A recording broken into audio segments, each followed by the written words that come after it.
Tumanggap na mahigit 1.2 million assistance ang dating kasapi ng CPP-NPA sa isang simpleng seremonya na ginanap sa Governor's Conference Room, Capitol Building sa Barangay Suklain, Baler, Aurora. Ayon kay 91st IB Commander Lieutenant Colonel Julito Birecto Jr., ang nagbalik loob sa pamahalaan na si Caruel ay nagsuko ng 10 matataas na kalibre ng baril.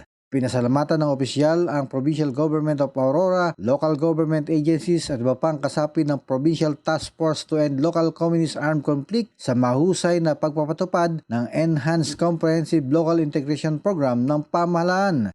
Pinayuhan ni Recto si Caruel na pagyamanin ang malaking perang tinanggap nito para sa pagbabagong buhay. Hinikayat din ng opisyal ang mga dating kasapi ng Komiteng Larangang Guerrilla Sierra Madre na sundan ang yapak ni Caruel na siyang nagpapatunay na tapat ang gobyerno na matulungan ang mga dating NPA na makapamuhay ng maayos at mapayapa.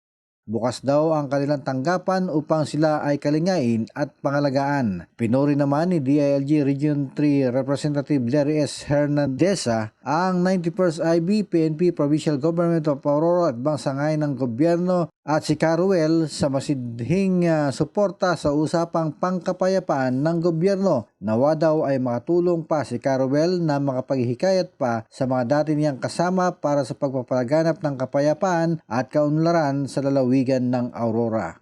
Ako ang inyong naging tagapaghatid balita, Jason De Asis para sa RTV News Desk.